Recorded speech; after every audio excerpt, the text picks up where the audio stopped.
I want to share an Arabic tale with you on how to prepare for Ramadan. In an ancient nation, there was once a king who had summoned 3 of his ministers to his quarters. And so the 3 ministers arrived without any knowledge of what the king was about to ask them. And the king asked them to do something that he'd never asked them to do before.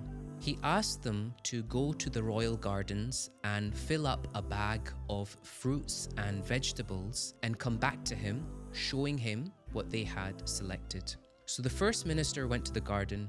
He looked at the most ripest fruits. He looked at the ones that had the best quality, as well as the vegetables and the leaves and the other things in the gardens, the herbs, etc. as well, and he filled up his bag. The second minister went to the royal garden and he did the same thing, but the fruits and vegetables and the herbs that he had collected weren't necessarily the ones that were the most ripe or the ones that were the highest quality. He picked what he could see and he filled up his bag. The third minister went and didn't pick any fruits, vegetables or herbs at all, but filled up the bag with grass because he didn't think that the king would actually inspect the bag itself. So the 3 ministers picked up their bags, and as they were walking back to the king, the guards came and seized them and put them in jail. So in jail, for the 3 months that they were in jail for, the first minister survived because he picked the best fruits. He did his work with excellence, regardless of whether he was being watched or not. The second minister just about survived because he did have some of the fruits and vegetables that he needed, but not necessarily all of them.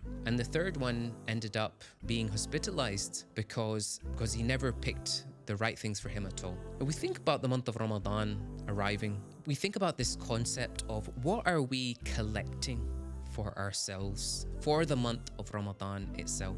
When the month of Ramadan arrives, we're like the first minister. We collect all the fruits and we do that only in the month itself, but it doesn't necessarily last us for the year ahead. So as we prepare for the month of Ramadan now, I want you to be like the first minister. I want you to collect all of those deeds, those habits, those things, those goals that you want now, so that when it comes to the month of Ramadan, all you need to do is just reap those fruits that you've already taken in the months preceding it.